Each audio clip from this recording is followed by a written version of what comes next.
Hi peepers, welcome to అదన్ మరో కోణం. నేను మీ ప్రసాద్. వెన్నుపోటు దినం అంటే ఇదేనా జగన్? విషయం ఏంటి అంటే రేపు కాకుండా ఎల్లుండి జూన్ 4వ తేదీన జగన్మోహన్ రెడ్డి గారు వెన్నుపోటు దినం అనేది ప్రకటించారు.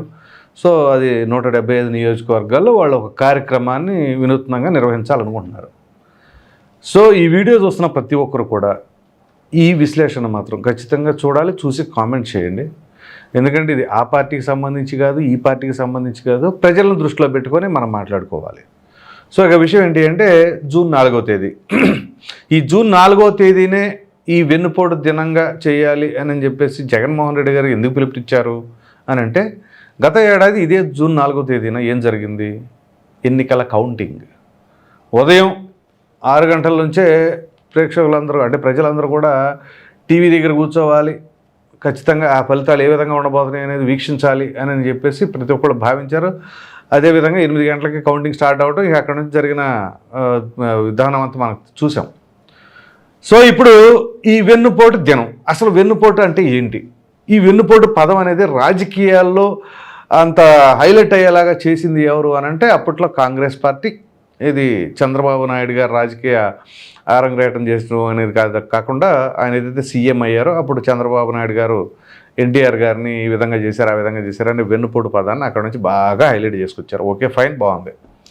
నిజంగా ప్రజలు ఏం భావిస్తున్నారు అనేది మాత్రం వీళ్ళు ఆలోచించారో లేదో తెలీదు.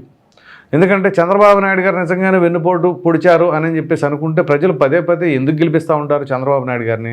సో ప్రజలు కూడా ఆ అంశాన్ని సమర్థించడమో లేకపోతే ఆ విషయాన్ని మర్చిపోవడమో ప్రక్కన పెట్టేయడమో చేశారు. ఇదంతా కాదు, రాష్ట్రం ఎవరి చేతిలో పెడితే బాగుంటుంది అని చెప్పేసి అనుకుని చంద్రబాబు నాయుడు గారి చేతిలోనే పెడితే బాగుంటుందని చెప్పేసి ఆయన ప్రతిసారి కూడా సీఎం అయిన సారి ఇదే విధానం కొనసాగించారు. అంతేందుకు, రాష్ట్రం విడిపోయినప్పుడు 2014లో ఇదే చంద్రబాబు నాయుడు గారిని గెలిపించారు. మరలా 19లో ఓడిపోయారు. తర్వాత తప్పు తెలుసుకున్నారో ఏమో తెలియదుగా మొన్న 24లో మరలా చంద్రబాబు నాయుడు గారి చేతిలోనే రాష్ట్రాన్ని పెట్టాలని భావించారు.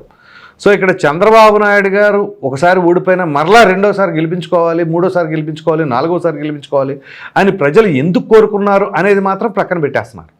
ప్రక్కన పెట్టేసి వెన్నుపోటు. ఇక ఆ అంశాన్ని ప్రక్కన పెడితే ఇప్పుడు తాజాగా వైసీపీ తీసుకున్న నిర్ణయం ఏంటంటే వెన్నుపోటు దినం. అసలు వెన్నుపోటు దినం అంటే ఏంటి? ఇప్పుడు వాళ్ళు చెబుతున్న దాని ప్రకారంగా 2024లో జూన్ 4వ తేదీన ఎన్నికల ఫలితాలు వచ్చినప్పుడు ప్రజలు ఉవ్వెత్తున కూటమి వైపే ఓట్లు వేసి బ్రహ్మాండంగా గెలిపించారు. సో ప్రజలు ఏం కోరుకున్నారు? మాకు జగన్మోహన్ రెడ్డి గారు వద్దు అని మాత్రం కోరుకున్నారు. ఎందుకంటే మొన్న ఎన్నికలు జరిగిన సమయంలో జగన్మోహన్ రెడ్డి కావాలా వద్దా అనే దాని మీదే ఎన్నికలు జరిగినాయి. సో అటు చంద్రబాబు నాయుడు గారు ఉన్నారా, పవన్ కళ్యాణ్ గారు ఉన్నారా, లేదా వీళ్ళిద్దరు పొత్తులో ఉన్నారా, వాళ్ళిద్దరిలో ఎవరు ముఖ్యమంత్రి అవుతారో అనేది కూడా ఆలోచించాల. దానికి నిదర్శనంగా ఏంటి అంటే చాలా నియోజకవర్గాల్లో ఆ క్యాండిడేట్ ఎవరో కూడా తెలియకుండా దడేలమంట ఎమ్మెల్యే అయిపోయారు కూటమి తరపున నిలబడని వాళ్ళు. అంతెందుకు, ఉమ్మడి కడప జిల్లాలో జమ్మలమడుగు నియోజకవర్గంలో కూడా బీజేపీ గెలవగలిగింది అంటే జగన్మోహన్ రెడ్డి గారి పట్ల ఏ విధమైన వ్యతిరేకతతో ప్రజలు ఉన్నారు అనేది అర్థం చేసుకోవాలి. సో ఇక ఈ మేనిఫెస్టోలు, చంద్రబాబు నాయుడు గారు ఒక మేనిఫెస్టో పెట్టారు, అఫ్కోర్స్ సూపర్ 6 అన్నారు. జగన్మోహన్ రెడ్డి గారు ఒక మేనిఫెస్టో పెట్టారు. అయితే జగన్మోహన్ రెడ్డి గారు ఏం చేశారు, చంద్రబాబు నాయుడు గారు ఏం చేయలేదు అనేది కూడా మనం మాట్లాడుకోవాలి కదా. సో ఇప్పుడు అందుకనే కదా ఆయన వెన్నుపోటు దినం ఉంటుంది. సో జగన్మోహన్ రెడ్డి గారు ఏం చేశారు, చంద్రబాబు నాయుడు గారు ఏం చేయలేదు, ఇలా కనుక మనం మాట్లాడుకోవాల్సి వస్తే 2019లో జగన్మోహన్ రెడ్డి గారు గెలిచే ముందు ఆయన పెట్టిన మేనిఫెస్టో అనగానే గుర్తుంచుకోండి, హామీలు అంటే వెల్ఫేర్ స్కీమ్స్ ఒక్కటే కాదండి, ప్రతి ఒక్కటి కూడా హామీ ఇచ్చిన హామీ అది డెవలప్మెంట్ యాక్టివిటీ కావచ్చు, వెల్ఫేర్ స్కీమ్ అయినా అయి ఉండొచ్చు, ఏదైనా కావచ్చు. ఇప్పుడు జగన్మోహన్ రెడ్డి గారు 2019లో ఏం చేశారు? అనేక రకాలైన హామీలు ఇచ్చారు. ఆ హామీలలో ఆయన నెరవేర్చినవి ఏమైనా ఉన్నాయా అంటే సంక్షేమ పథకాలు. ఏదైతే ఈ బటన్ నొక్కుడు కార్యక్రమం అనే విధానాన్ని తీసుకొచ్చేసి అది రైతు భరోసా అంటారా, లేకపోతే అమ్మ ఒడి అంటారా, ఆసరా అంటారా, వాహన మిత్ర అంటారా, ఎట్సెట్రా ఇవన్నీ కూడా సంక్షేమ పథకాలకు సంబంధించినవి మాత్రమే ఆయన చేశారు. సరే ఎన్నిసార్లు ఇచ్చారు, ఎంత ఇచ్చారు, ఏం చేశారు అదన్నీ పక్కన పెట్టేద్దాం. సంక్షేమ పథకాలు ఆయన మేనిఫెస్టోలో పెట్టినట్లుగా ఓకే ఇచ్చారు. అయితే హామీలన్నీ అయిపోయినాయా? లేదు. కానీ జగన్మోహన్ రెడ్డి గారు పదే మొన్న ఎన్నికలకు ముందు కూడా ఏం మాట్లాడారు? 99% నెరవేర్చాను అన్నారు. సో ఏమిటి ఆ 99%? అసలు మిస్ అయిన 1% ఏంటి? ఆ 1% ఏంటో చెబుతారా? చెప్పరు. కానీ 99% చేసామంటారు. సో ఆ 1%లో ఏమేమి ఉన్నాయి? పోనీ ఆ ఇచ్చిన హామీల్లో సంక్షేమ పథకాలకు సంబంధించినవి ఉన్నాయా? లేవు. ఏమున్నాయి? డెవలప్మెంట్. అట్లాగే ఈ డెవలప్మెంట్కి సంబంధించిన దాంట్లో అసలు జగన్మోహన్ రెడ్డి గారు చెప్పింది ఏంటి, ఆయన చేసింది ఏంటి? ఉదాహరణకి నేను అధికారంలోకి రాగానే సిపిఎస్ రద్దు చేస్తానన్నారు. చేశారా? చేయలే. పోనీ మెగా డిఎస్సి నిర్వహిస్తానన్నారు. చేశారా? చేయలే. పోనీ రాజధానికి సంబంధించి అమరావతి రాజధానిగా ఉంటుంది అని చెప్పేసి ఎన్నికలకు ముందు మాట్లాడారు. తీరా అధికారంలోకి వచ్చిన తర్వాత చేసింది ఏంటి? ఇదిగో 3 రాజధానులని కొత్త పాట తీసుకొచ్చారు. దానివల్ల ఏంటి? ఉన్నది కూడా పోయింది. సో ఆ ప్రకారంగా పోనీ ఆ 3 రాజధానులకు సంబంధించి ఏమైనా చేశారంటే ఏమీ చేయలే. పోనీ ఉన్న రాజధానిని ఏమైనా డెవలప్ చేసుకున్నారంటే దాన్ని ఆటకెక్కిచ్చేశారు. ఇవన్నీ ఇంకొక ఎత్తు. వీటింట్లో ట్విస్ట్ ఇంకోటి ఉంది. ఏంటి అంటే ఏదైతే సంపూర్ణ మద్యపాన నిషేధం అనే ఒక పదాన్ని తీసుకొచ్చేసి చివరికి ప్రజల్ని ఎలా బకరాలుగా చేశారు అంటే అసలు ఆ కోవిడ్ సమయంలో మొత్తం లాక్డౌన్ నిర్వహించారు, అన్నీ బంద్ అయిపోయినాయి కదా, ఆ సమయంలో మద్యం కూడా బందే కదా, మరి దాన్ని ఉపయోగించుకొని కంటిన్యూ ఎందుకు చేయలే?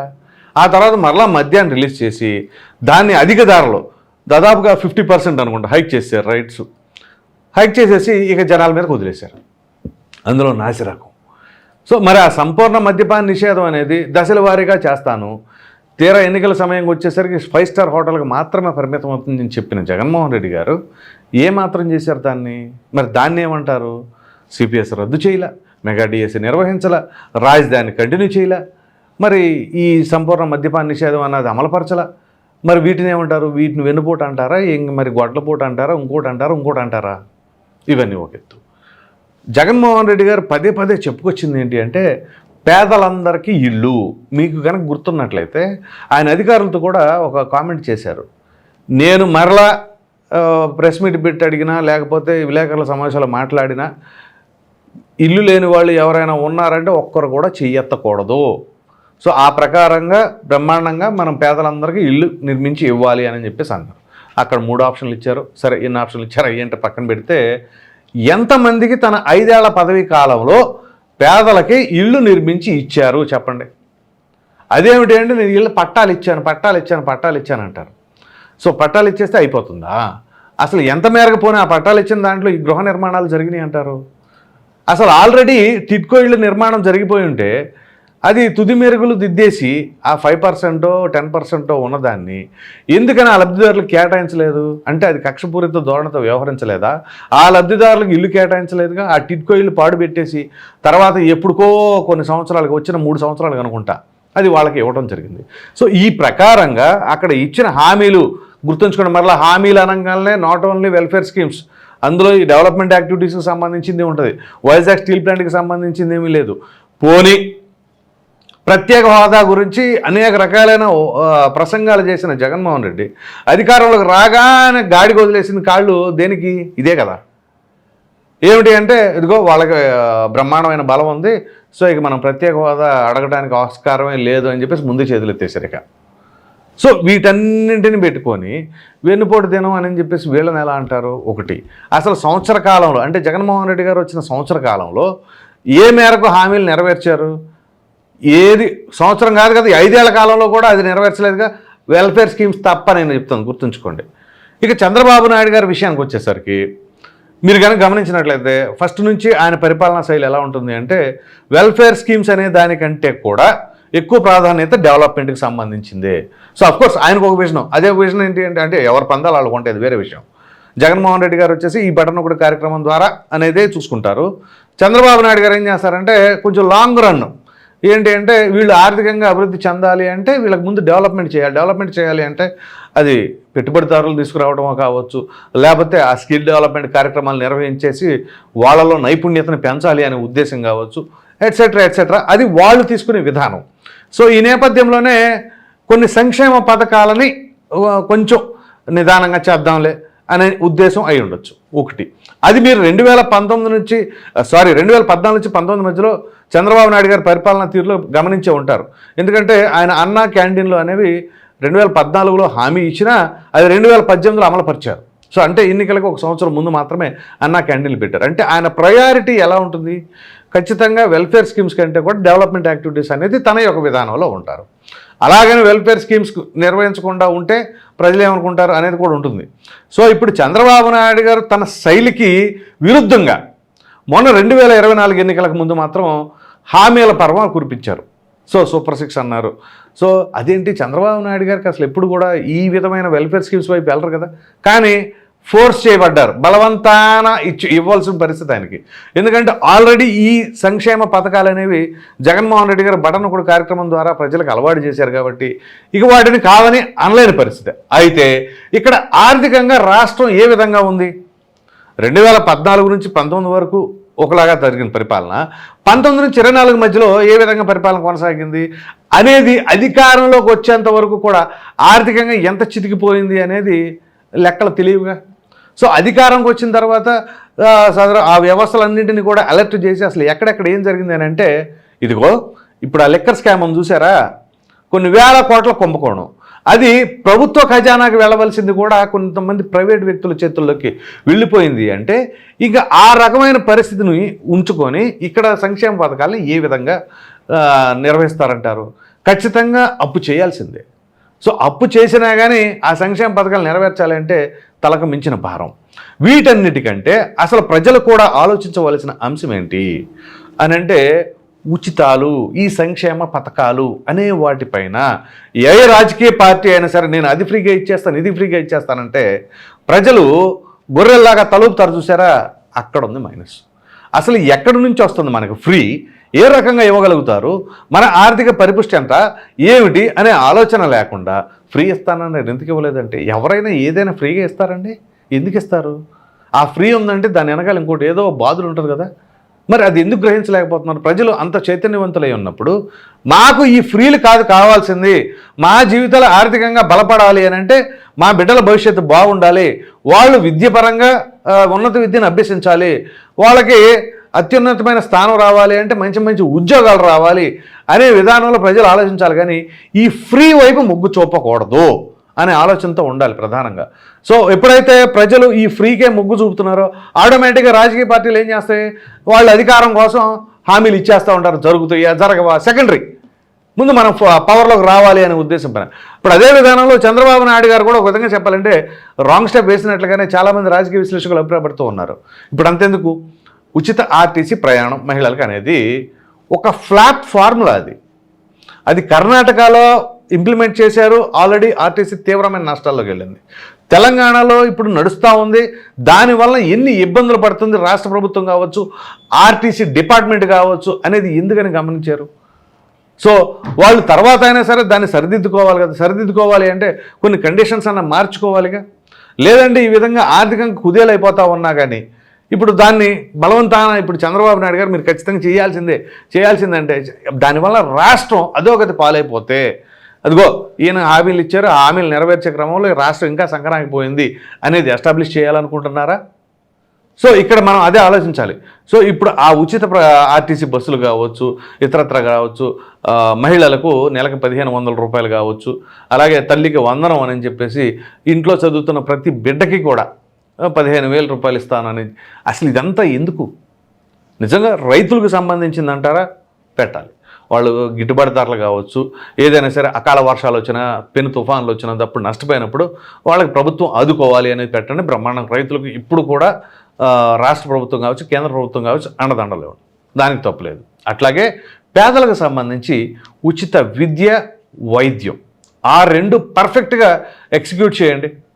ఈ కార్పొరేట్ హాస్పిటల్ ఆరోగ్యశ్రీ కాదు, ఏదైతే హైలీ ఎక్విప్మెంట్ ఉంటుందో ఆ ఎక్విప్మెంట్ ప్రభుత్వ హాస్పిటల్లో పెట్టేసి ఆ ప్రభుత్వ హాస్పిటల్ అన్నీ కూడా అప్గ్రేడ్ చేసేసి నిజంగా పేదలందరికీ కూడా సరైన వైద్య సదుపాయం కల్పిస్తే ఇంకెందుకు ఈ పథకాలు. అలాగే విద్యకు సంబంధించి ఇప్పుడు ఎవరెవరైతే ఈ పేద బడుగు బలహీన వర్గాల వారు కావచ్చు, వీళ్ళకి విద్యని, ఒక క్వాలిటీ విద్యని, ఫ్రీ ఎడ్యుకేషన్ ప్రతి స్కూల్లో కూడా అవైలబిలిటీ ఉండేలాగా ప్రొవైడ్ చేసి ఈ కార్పొరేట్ స్కూల్స్ అన్నిటికీ కూడా చెక్ పెట్టేసి చేసేయండి. అంతకంటే ప్రజలు ఏం కోరుకుంటారు? అప్పుడు ఆటోమేటిక్గా ఈ నాణ్యమైన విద్యను అందిస్తే విద్యార్థుల భవిష్యత్తు బాగుంటుంది, వాళ్ళకి లైఫ్ సెటిల్ అయిపోతుంది. సో అప్పుడు ఆ కుటుంబాలు కూడా ఆర్థికంగా స్థిరపడతాయి. సో ఆ రకంగా మనం ఆలోచించుకోవాలి. కానీ ఎంతకాడికి మనకి ఫ్రీగా వస్తే ఏం చేస్తుంది, ఫ్రీగా ఫ్రీగా ఫ్రీగా ఫ్రీగా ఈ ఫ్రీ అనేసరికి ఏమవుతుంది, ఆటోమేటిక్గా ఒక ఫ్రీ పథకం వదిలితే దాని ఇంపాక్ట్ వేరే వాటిపైన పడుతుంది. దాని నుంచి మళ్ళీ అక్కడ ధరలు అధికం అవ్వటం కావచ్చు, అవి తెలియకుండా పడిపోతూ ఉంటాయి. సో ప్రజలు కూడా గమనించవలసిన అంశాలు ఏంటి అంటే, మనకి ఫ్రీ అనేది ఎందుకు వస్తుంది, సో ఎక్కడి నుంచి తీసుకొచ్చిస్తారు, అసలు మన రాష్ట్ర ఆర్థిక స్థితిగతులు ఏంటి. అందుగురించే మీరు కనుక గమనించినట్లయితే సెంట్రల్ ఎలక్షన్ కమిషన్ కూడా ఒక అధ్యయనం చేస్తూ ఉంది. ఖచ్చితంగా ఆ రాష్ట్ర ఆర్థిక స్థితిని బట్టే మేనిఫెస్టోలు ఉండాలి, కానీ ఇష్టానురీతిగా ఏది పడితే అది ఇచ్చేస్తాను, అది ఫ్రీగా ఇచ్చేస్తాను, ఇది ఫ్రీగా ఇచ్చేస్తానంటే ఏ విధంగా సాధ్యపడుతుంది అని చెప్పేసి వాళ్ళు కూడా దీనిపైన మేధోమథనం చేసి ఖచ్చితంగా సరైన ఇన్స్ట్రక్షన్స్ ఆయా రాజకీయ పార్టీలకు కూడా ఇవ్వాలి అని చెప్పేసి ఉద్దేశంతో ఉన్నట్లుగా సమాచారం. సో ఈ నేపథ్యంలోనే ఇక్కడ ఇప్పుడు వెన్నుపోటు దినమని పెట్టినా, ఇంకొకటి పెట్టినా నిజంగా అది ఆ రాష్ట్రానికి ఏం చేస్తుంది అనేది మాత్రం ప్రతి ఒక్కరూ బాధ్యతగా ఆలోచించండి. సో నాకు పెట్టారు కదా మీరు ఎందుకు ఇవ్వలేదు అని బ్లైండ్గా మాట్లాడుకుంటే ఉపయోగం ఉండదు. అందుకని చంద్రబాబు నాయుడు గారు కూడా ఇటీవల కొన్ని కామెంట్స్ చేశారు. ఆయన ఏదైతే ఆర్థిక స్థితిగతులు అవన్నీ చూసిన తర్వాత ఇప్పుడు ఇచ్చిన హామీలు చూస్తుంటే నాకు భయం వేస్తుందని చెప్పేసి అన్నారంటే ఓపెన్గా చెప్పేశారు ఆయన. ఉన్న పరిస్థితి ఈ విధంగా ఉంది, అసలు ఎంతవరకు అప్పులు ఉన్నాయి, మనం ఎంత కట్టగలుగుతున్నాము, అసలు వడ్డీలు ఎంత పడుతున్నాయి, ఇవన్నీ కూడా ఒకదాని తర్వాత ఒకటి తేలుస్తూ ఉంటుంటే భయం వేస్తుందంటే మరి ఈ విధంగా ఆర్థికంగా చితికిపోయింది రాష్ట్రం అని చెప్పేసి అధికారంలోకి రాముందు చెప్పలేంగా. సో వచ్చిన తర్వాత మొత్తం గణాంకాలు తెస్తుంటే ఈ విధమైన పరిస్థితి ఉంది. సో ఇక్కడ నేను చంద్రబాబు నాయుడు గారిని సమర్థిస్తామో జగన్మోహన్ రెడ్డి గారిని వ్యతిరేకించడం అని కాదు, ఏ ఒక్కరైనా సరే రాష్ట్రాన్ని ఏ విధంగా గాడిలో పెట్టాలి అనేది మాత్రమే చూడాలి. ఇప్పుడు చంద్రబాబు నాయుడు గారు ఏ విషయంలో ఉన్నారు, ఆయన ఒక ప్రక్కన పోలవరం పూర్తి చేయాలనే సంకల్పంతో ఉన్నారు, మరో ప్రక్కన రాజధానిని వీలైనంత త్వరగా నిర్మించి పెట్టుబడిదారులు ఆకట్టుకోవాలి అనే ఉద్దేశంతో వాళ్ళ ప్రయాణం కొనసాగుతోంది. అంతెందుకు ఆంధ్రప్రదేశ్లో రోడ్ల దుస్థితి ఏ విధంగా ఉంది మనం గమనించాం కదా. జగన్మోహన్ రెడ్డి గారి ఆలోచన ఒకటే, నేను బటన్ ఒకటి కార్యక్రమం ద్వారా ప్రజలకు డబ్బులు పంచుతున్నా, ఇక రోడ్లు అడగరు, ఇంకేం అడగరు, డెవలప్మెంట్ అనేది పట్టించుకోరు అనే ఉద్దేశంలో ఆ ట్రాన్స్లో వాళ్ళు ఉండిపోయారు. తీరా కట్ చేస్తే ప్రజలు డెవలప్మెంట్ అనేది కూడా అవసరం అనేది అండర్లైన్ చేసి మరీ జగన్మోహన్ రెడ్డి గారికి చూపించారు. సో ఇప్పుడు వీళ్ళు కూటమి అధికారంలోకి రాగానే ఆ రోడ్లకు సంబంధించిందంతా కూడా చాలా వరకు చేశారుగా. సో దానివల్ల ఇప్పుడు యాక్సిడెంట్స్ తగ్గుతాయిగా, ఆ వాహనాలనే కూడా ధ్వంసం అవ్వకుండా ఉంటాయిగా. అది మంచిది కాదా, అది డెవలప్మెంట్ యాక్టివిటీ కాదా. సో ఆ విధంగా వీళ్ళు డెవలప్మెంట్ అనేది క్రైటీరియాగా తీసుకుంటూ ఉంటారు. సో ఇప్పుడు ఎవరిది తప్పు ఎవరిది ఒప్పు అని అనలేము, కానీ మనకున్న ఆర్థిక స్థితిగతులను బట్టి చంద్రబాబు నాయుడు గారు ఇప్పుడు ఈ సంక్షేమ పథకాల హామీలు నెరవేర్చాలి అంటే కొంత సమయం పడుతుంది అని చెప్పేసి డైరెక్ట్గా ఓపెన్గానే చెప్పారు ఆయన. సో స్టిల్ ఈయన ఇక్కడ వెన్నుపోటు దినం అది ఇది అని అంటున్నారంటే ఓ ప్రక్కన ప్రజలు ఏం కోరుకున్నారు, ప్రజలు ఇచ్చిన మ్యాండేట్ను కూడా జగన్మోహన్ రెడ్డి గారు అవమానిస్తున్నారా అనే ఉద్దేశం. ఎందుకంటే మీరు కనుక గమనించినట్లే 2019లో జగన్మోహన్ రెడ్డి గారు సీఎం అయినప్పుడు తెలుగుదేశం పార్టీలో ఏ ఒక్క శ్రేణులకు కూడా డైజెస్ట్ అవ్వాల జగన్మోహన్ రెడ్డి గారిని సీఎంగా యాక్సెప్ట్ చేయడానికి. కానీ ప్రజలు ఇచ్చిన మ్యాండేట్ అది, తప్పదు, ఇంకా ఇష్టం ఉన్నా లేకపోయినా యాక్సెప్ట్ చేయాలి. సేమ్ ఇప్పుడు అదే పందాలో వైసీపీ వాళ్ళు కూడా వచ్చేసారు. వాళ్ళకి అసలు 1% కూడా డైజెస్ట్ అవ్వట్లే. ఇక్కడ ఏది కూటమి అధికారంలోకి వచ్చింది, మరలా చంద్రబాబు నాయుడు గారు సీఎం అయ్యారు, పవన్ కళ్యాణ్ గారు డిప్యూటీ సీఎం అయ్యారు అనేది మరింత బాధపడతా ఉన్నారనమాట. సో ప్రజలు ఇచ్చారు, దానికి ఎవరేం చేస్తారు, అది మీ పరిపాలనా తీరులో ఉన్న లోపాన్ని గమనించి మాకు ఈ పరిపాలన వద్దు అని చెప్పేసి అక్కడ చెక్ పెట్టేసి వీళ్ళకి పట్టం కట్టారు. సో వీళ్ళు పథకాలు ఇస్తారా ఇవ్వరా అవన్నీ కూడా ఆలోచించాలి ముందు. సూపర్ 6 చూసి ఇచ్చారు అని అనుకుంటే ఇప్పటికీ పొరపాటే. ఎందుకంటే మీరు కనుక గమనిస్తే ప్రజల్లో ఎన్నికలకు ముందు గ్రౌండ్ లెవెల్లో 1 సంవత్సరం నుంచి నేను తిరుగుతూ ఉన్నా, అనేక నియోజకవర్గాలు, ఎంతోమంది కొన్ని వేల మంది ప్రజలతో మాట్లాడినప్పుడు వాళ్ళు పరిస్థితి ఎట్లా ఉందో తెలుసా, మీరు రాసి పెట్టుకోండి. ఒకవేళ మొన్న 24 ఎన్నికల్లో చంద్రబాబు నాయుడు గారే డైరెక్ట్గా మీరు జగన్కే ఓటేసుకోండి మీ ఇష్టం అని చెప్పేసి ఆయన ఎదురు డబ్బులు ఇచ్చి పంచుతానన్నా సరే ప్రజలు మాత్రం చంద్రబాబు నాయుడు గారికి ఓటేసేవాడు. అంటే చంద్రబాబు నాయుడు గారనే కాదు, ఇక ఆపోజిట్ జగన్మోహన్ రెడ్డి గారికి ఆపోజిట్ ఎవరు ఉంటే వాళ్ళే, అది పవన్ కళ్యాణ్ గారా, చంద్రబాబు గారా, లేదా బీజేపీ ఉంటుందా, లేదా ముగ్గురు కలిసి ఉంటారా, విడివిడిగా ఉంటారా, ఎలాగున్నా సరే వాళ్ళకే ఓటేస్తాం అనే పరిస్థితుల్లో ఉన్నారు.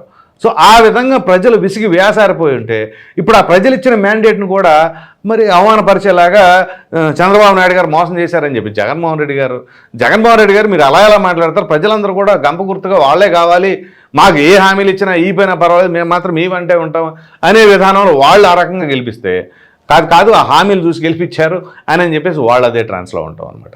సో ఈ నేపథ్యంలో ఇప్పుడు వెన్నుపోటు దినం అని చెప్పేసి రేపు 4వ తేదీన వీళ్ళు కార్యక్రమం నిర్వహించాలి. సరే నిర్వహించండి, అడగండి, ప్రశ్నించాలి కూడా. అయితే ఎంత మేరకు ప్రజలు దాన్ని ఆమోదిస్తున్నారు అనేది కూడా చాలా అవసరం. సో వైసీపీ కూడా అది ప్రశ్నించుకోవాలి. ఇక ఏదైతే రాష్ట్రం అభివృద్ధి అనగానే ఈ పథకాలు వీళ్ళు కేవలం పథకాలే. మీరు గమనించండి, వైసీపీ నాయకులు ఎక్కడ ఏం మాట్లాడినా పథకం అనేది తప్ప ఇంక వేరే ఏమి మాట్లాడరు. ఇక రాజధానితో సంబంధం ఉండదు, పోలవరంతో సంబంధం ఉండదు, ఉద్యోగాలతో సంబంధం ఉండదు, కేవలం ఆ బటన్ నొక్కడు కార్యక్రమం. సో ఇది మొత్తానికి పరిస్థితి.